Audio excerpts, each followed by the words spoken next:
स्कूलों में पढ़ाया जाए। 8वीं 9वीं 10वीं से ये सब्जेक्ट साल भर में कंप्लीट हो जाएगा। पूरा कोर्स 1 साल का है ये सारा कोर्स जो मैंने बताया, सब कुछ आ जाएगा इसमें कि आप यहां फंस जाएं तो क्या करें, यहां फंस जाएं तो क्या करें, ऐसी आपदा आ जाए तो क्या करें, देश में संकट आ जाए, युद्ध की स्थिति बन जाए तो आपको क्या करना चाहिए। कुछ तो तैयारी सबकी रहे ही, सही है। लेकिन ये सब ना पढ़ाएंगे, बस आजकल स्कूलों में चलो बेटा नाचो, असली डांस करा रहे हैं, मुन्नी बदनाम हुई, शीला की जवानी, ये चल रहा है स्कूलों में। चल रहा है कि नहीं? स्कूलों में ही चल रहा है, लड़के लड़की नाच रहे हैं, है ना, लिविन चल रहा है, इलू इलू चल रहा है। ठीक ठीक चीजें नहीं चल रही स्कूलों में, स्कूल ही बिगाड़े हैं देश को। बोलो हाँ कि ना? स्कूलों में जो पढ़ाना चाहिए वो पढ़ाओ, जो वास्तविक में जरूरत है वो पढ़ाओ।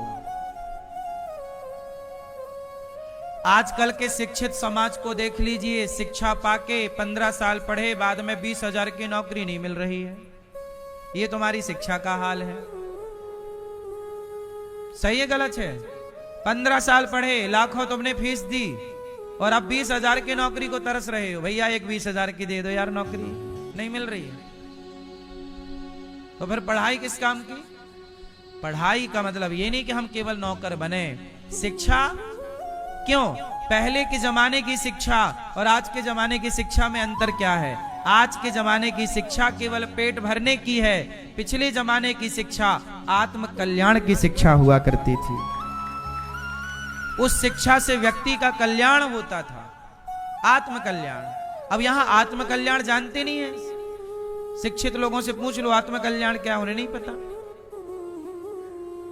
उन्हें तो बस ये पता है कि कैसे भ्रष्टाचार करना है, कैसे सड़क ऐसी बनाए कि 2 साल में खराब हो जाए।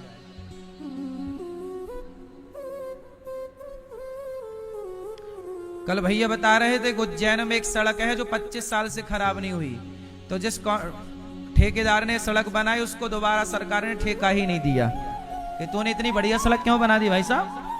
और जब वो नहीं खराब हुई तो फिर जेसीबी से खोद दी उसको।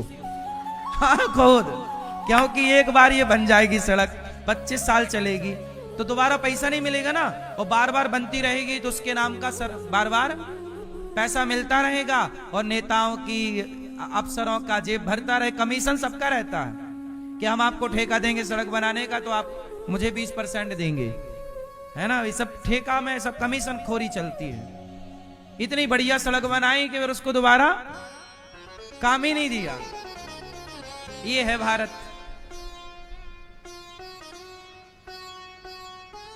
तो फिर उसे खोद दिया जैसे तैसे, चलो भाई नहीं खराब हो रही है तो खोदो, बहाना बना दिया, ये लाइन डालनी है वो लाइन डालनी है।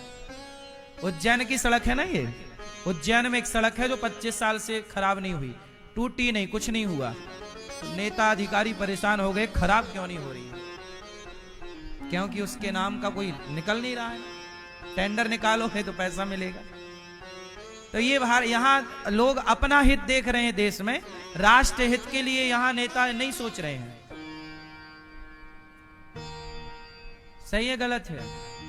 फिर इसलिए कहता हूं कि शिक्षा से कल्याण होता है, आत्म कल्याण, सबका कल्याण। सर्वे भवन्तु सुखिनः। शिक्षा का अर्थ क्या है? सर्वे भवन्तु, जो सबको सुख पहुंचाए, वो शिक्षा है। आपकी शिक्षा से आपने अपना पेट भर लिया, यही तो किया आपने। लेकिन एक बात बताओ, कुत्ता तो शिक्षित नहीं है लेकिन कुत्ता भी तो अपना पेट भर रहा है। पक्षी तो शिक्षित नहीं है पर वो भी तो अपने बच्चों का पेट भर रहा है या रही है। तो अपने ही बच्चों का पेट भर लेना ये कोई बड़ी बात तो नहीं है। तो हर योनि में चल रहा है। सुअरी भी अपने बच्चों का पेट भर रही है। शिक्षा का मतलब है अपने बारे में सोचना, ये शिक्षित नहीं है। जो सबके बारे में सोचना स्टार्ट कर दे वही ना शिक्षित समाज है। अपने बारे में तो बिना पढ़ा आदमी सोच ही रहा। चिड़िया कौन से पढ़े आई? चिड़िया नहीं पढ़ी पर डबल स्टोरी घोंसला बनाती है। चिड़िया कहां पढ़ी है बताइए, कौन सी इंजीनियरिंग कर ली उसने? डबल स्टोरी घोंसला बनाती है कि नहीं? बोलो हाँ। तो परमात्मा ने पेट भरने की और जिंदगी जीने की कला तो चिड़िया को भी सिखाकर भेजा है। तुम्हारे बच्चे को तैरना सिखाना पड़ता है, मछली के बच्चे को तैरना नहीं सिखाना पड़ता। ईश्वर ने तैरने की कला उसे बचपन से सिखा रखी है। परमात्मा को फिक्र है कि किसे क्या चाहिए। बोलो हाँ। परमात्मा को सबकी फिक्र है। घोंसला कैसे बनेगा? परमात्मा ने उस चिड़िया को टैलेंट दिया कि नहीं घोंसला बना? वो तिनके लाती है, वो तिनके को सिलती है। एक तिनके को यूं डालेगी, फिर यूं, जैसे आप सिलाई सुई धागे से नहीं सिलते कपड़ा, ऐसे वो घोंसले को सिलती है। ये कला है या नहीं? और ये कला उसने कौन सी यूनिवर्सिटी में पाली? ईश्वर ने सबको टैलेंट दिया है। ईश्वर ने जीना सबको सिखाया है। जीने की कला सबको आती है। चूहा कितना सा होता है, पर चूहा भी, चूहिया चूहा दोनों मिलके अपने लिए घर बना लेते हैं। बोलो हाँ, खोद लेते हैं। उन्हें पता है कि हमें इस घर में रहना है, तो घर बनाने की कला तो चूहे को भी आती है। सही है गलत है? एक छोटी सी वो छत्ता नहीं देखा आपने, जैसे मधुमक्खी का छत्ता होता है, मधुमक्खी की तरह एक बर्री होती है ना, वो पीले कलर की ततैया बरैया, वो भी अपना घर बनाती है। कितना बढ़िया छत्ता बनाती है, और उसमें खंड खंड बनाएगी। उसके एक खंड में उसके बच्चे, दूसरे वाले में दूसरे के बच्चे, सब एक साथ रहती हैं। किस मटेरियल से बनाती है आज तक किसी को नहीं पता। बोलो हाँ। और वो सर्दी गर्मी सब सहता है, बारिश में भी खराब नहीं होता, वाटर प्रूफ है। सही है गलत है? मतलब ततैया इतनी सी है, लेकिन जीने की कला ईश्वर ने उसको भी सिखाई है। फिर 84 लाख योनियों में सबको भगवान पे भरोसा है। एक चिड़िया से किसी ने कहा, ए चिड़िया, तू आ गई है, अभी तो शाम को 4 बजा है, जाना तू कल के लिए दाना इकट्ठा कर ले। आ गई घोंसले में और दाना ले आती, कल का गुजारा होता, कल थोड़ा संग्रह किया कर, कल के लिए जोड़ा कर।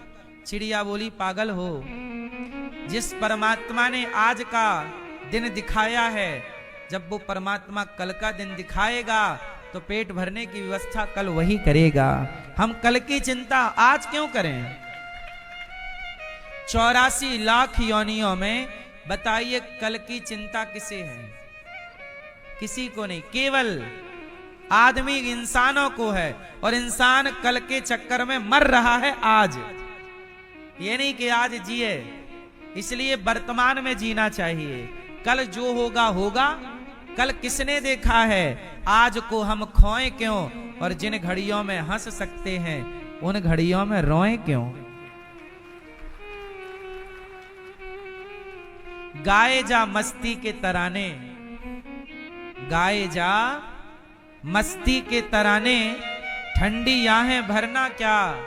अरे मौत आएगी तो मर भी लेंगे, मौत से पहले मरना क्या? जिंदगी बिंदास जीनी चाहिए। कल आएगा, ठीक है, आएगा तो कल देखेंगे। कल की चिंता आज क्यों? आप लोग सोचते बहुत हैं, कल क्या होगा महाराज जी, कल क्या होगा, बेटी बड़ी हो गई है, विवाह करना है, क्या होगा, क्या होगा के चक्कर में आज ही गुमसुम रह रहा है। कल की चिंता में आज का दिन तुम्हारा बिगड़ रहा है कि नहीं? आज तो जी ले भैया, आज तो हंस ले, आज तो बात कर ले, जब कल आएगा तो देखेंगे। कल की प्लानिंग करनी चाहिए। कल की चिड़िया घोंसला बनाती है, वो कल की प्लानिंग के हिसाब से ही बनाती है।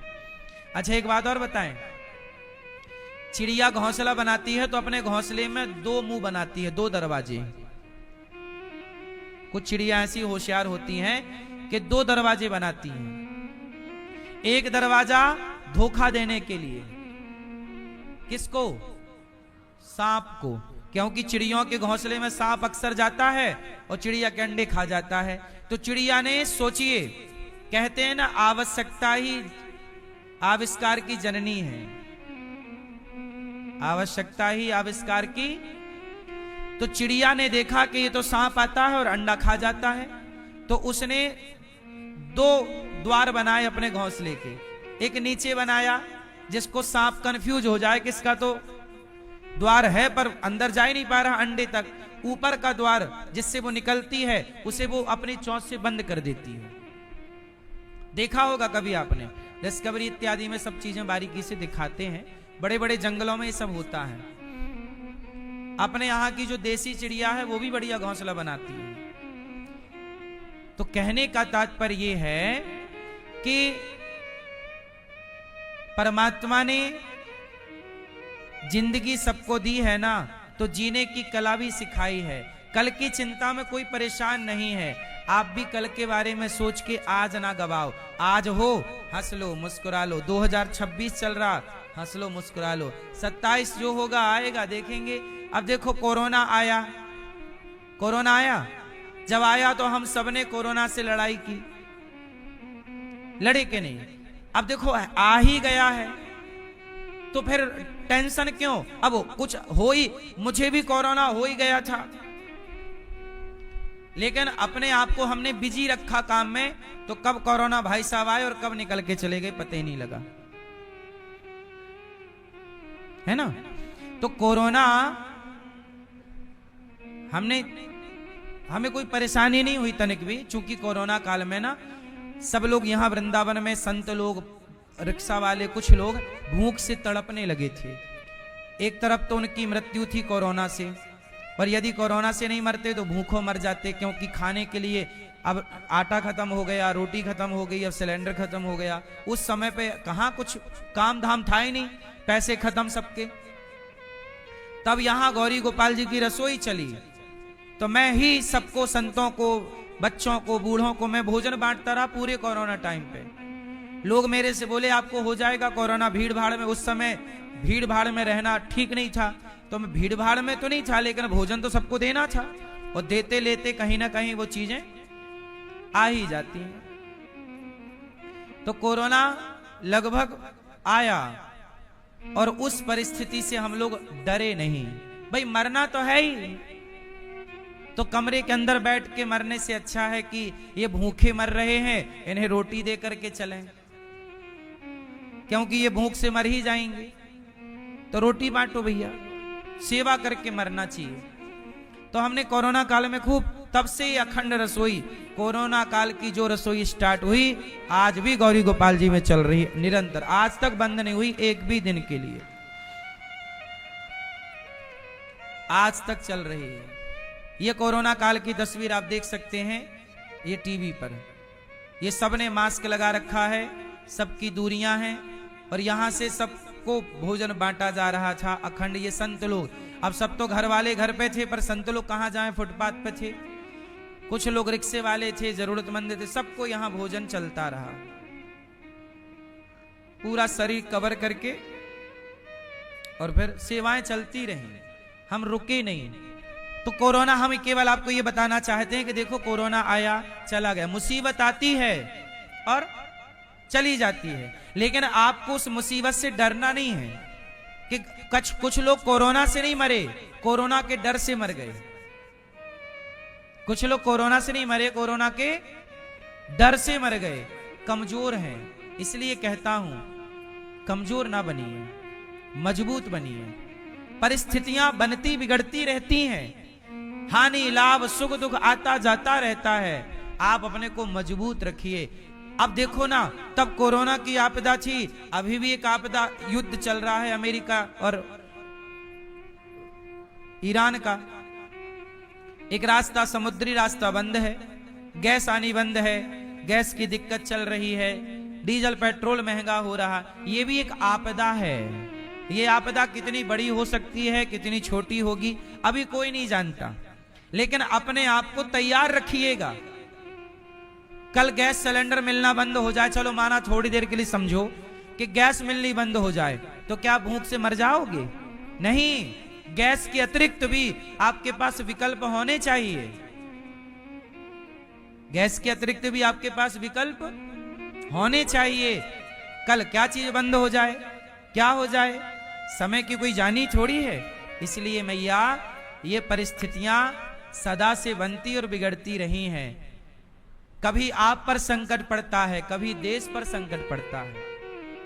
अभी हमारे देश पर संकट है, गैस नहीं मिल रही है देश में किसी को भरपूर, या मिल भी रही है तो बड़ी बड़ी कंपनियां, बड़े बड़े होटल बंद हैं, भरपूर नहीं मिल रही है।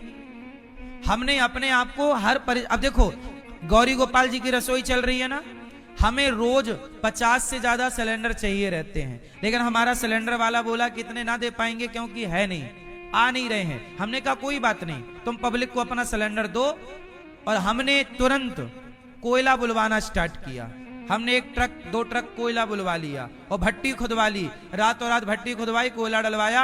अब कोयले से हमारे यहाँ रोटी और चावल और दाल सब्जी सब पक रही है। अब हमें गैस की कोई जरूरत नहीं है, हमें गैस की कोई जरूरत नहीं, बिना गैस के हमारा गुजारा है। हमने तुरंत अपने आप को तुरंत चेंज कर लिया। समय के साथ हम क्या हो गए, बदल गए। भाई नहीं बदलते तो रोते ना, फिर रोते कि भाई नहीं मिल रहा है। इसलिए समय, इसमें सरकारों की भी गलती नहीं, आ ही नहीं रही है गैस तो कहां से कोई दे देगा। ये देश पर आपदा है, ये देश का संकट है, ये व्यक्ति विशेष का संकट, ये हमारा और आपका संकट नहीं, ये संपूर्ण देश का संकट। और इस देश के संकट में हम सब लोगों को देश के साथ रहना चाहिए, एक दूसरे का सपोर्ट करना चाहिए, एक दूसरे का साथ देना चाहिए।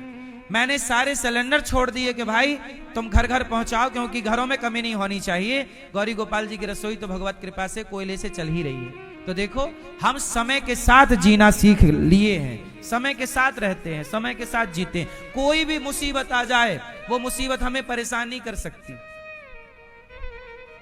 हम हर संकट में रहने की ताकत रखते हैं, हर परिस्थिति में। माता सीता को क्या पता था कि कल कुल्हाड़ी लेके मुझे जंगल की लकड़ी काटनी पड़ेगी, पर माता सीता जब जंगल गईं, वनवास हुआ, प्रजा के कहने से जब कलंक लगाया गया और सीता मैया वनवास गईं, तो हाथ में कुल्हाड़ी लेके जंगल की सूखी लकड़ी काटी कि नहीं, पता नहीं कल क्या आपको करना पड़े। समय कब बदल जाए, किसका बदल जाए, समय किसी के बाप की बफौती नहीं है। सदा समय अच्छा ही रहेगा, इसकी गारंटी कौन लेगा। समय आता है और जाता है, समय समय समय पर होता है, समय समय की बात। राम जन्म का दिन बड़ा, कृष्ण जन्म की रात। पुरुष बली नहीं होता है, इंसान बलवान नहीं होता, व्यक्ति बलवान।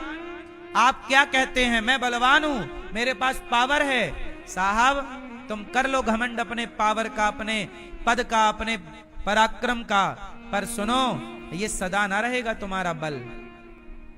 रावण का बल रावण के पास सदा ना रहा, वह रावण बलवान, रावण भी निर्बल हो गया।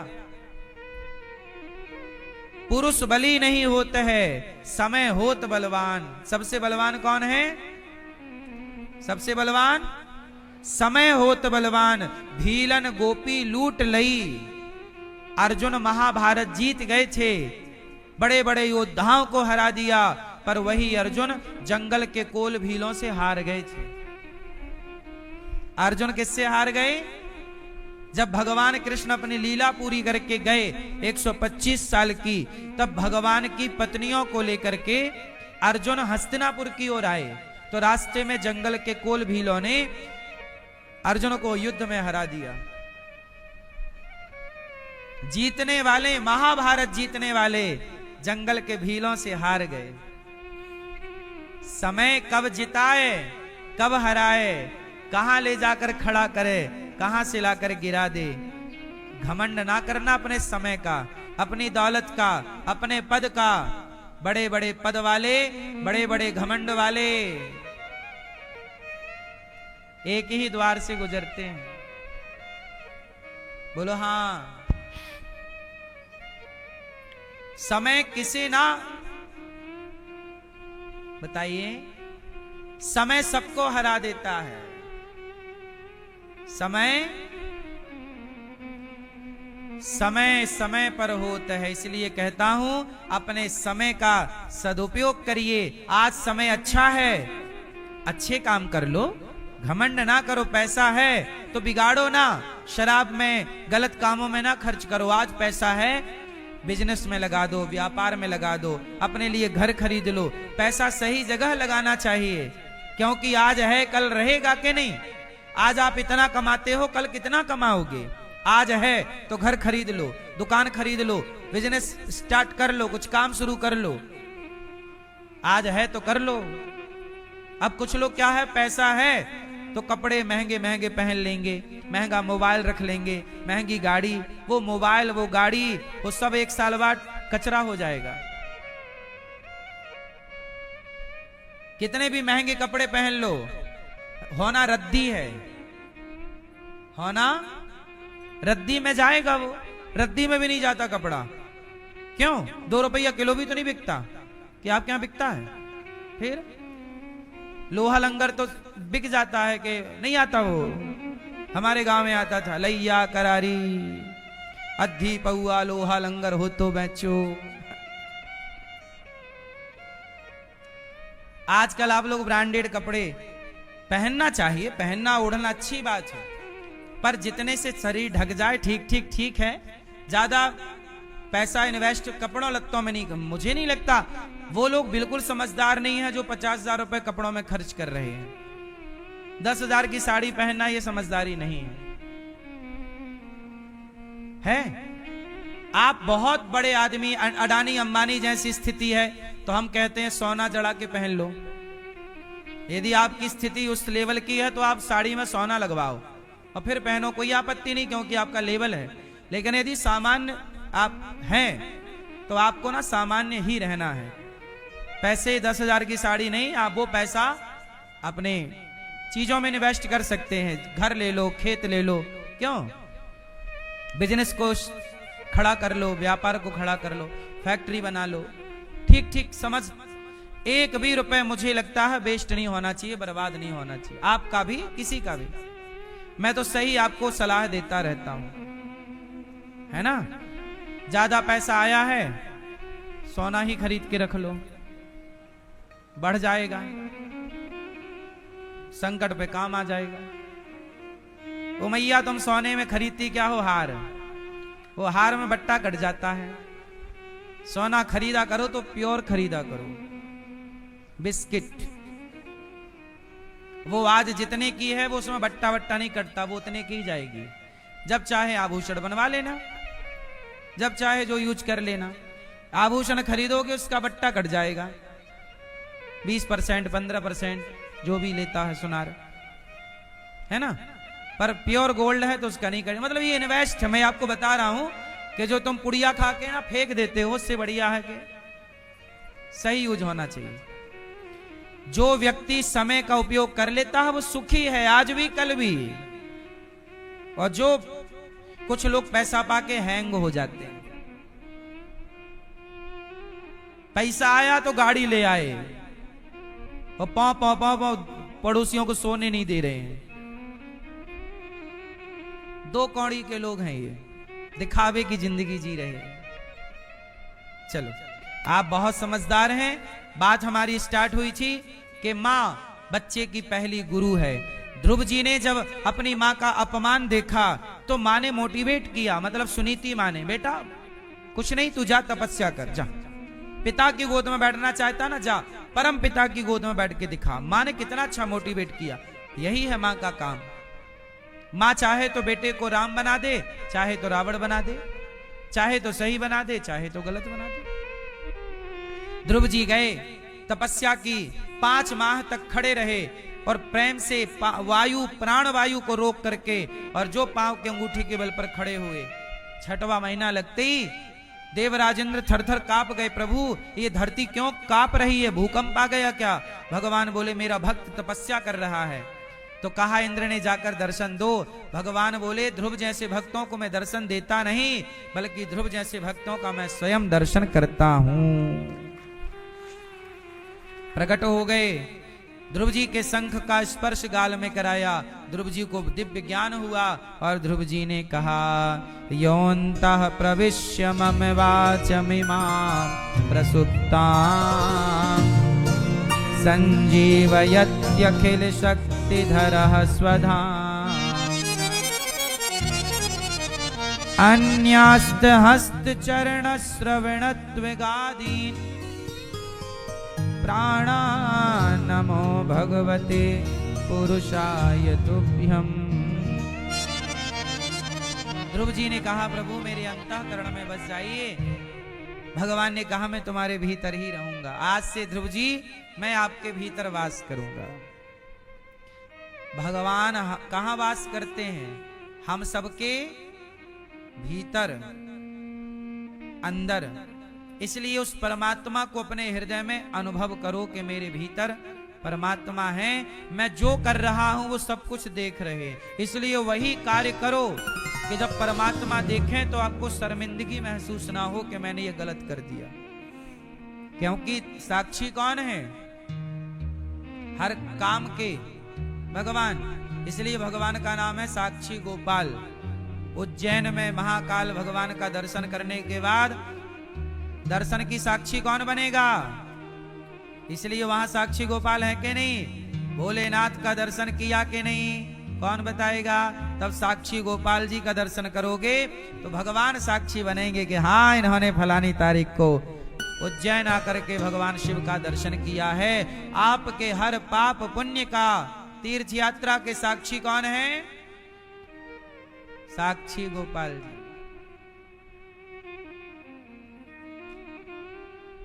पुरी में भी साक्षी गोपाल जी हैं। जगन्नाथ भगवान के दर्शन के बाद लोग साक्षी गोपाल जी का दर्शन करते। प्रभु आप साक्षी बनना कि मैंने ये कार्य किया। इसलिए हमारे हर कृत्य के साक्षी कौन है? हमारे गोपाल जी।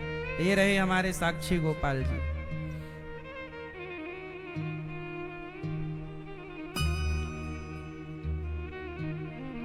अब ध्रुव जी ने भगवान की कृपा पाई, राज्य शासन किया, बहुत लंबे समय तक शासन किया। इनके भाई को यक्षों ने मारा, ध्रुव जी ने भी मारा, हिसाब किताब किया और मृत्यु के सिर पर पांव रखकर ध्रुव जी भगवत धाम चले गए अपनी माता को लेकर के। इन्हीं के वंश में आगे चल करके पृथु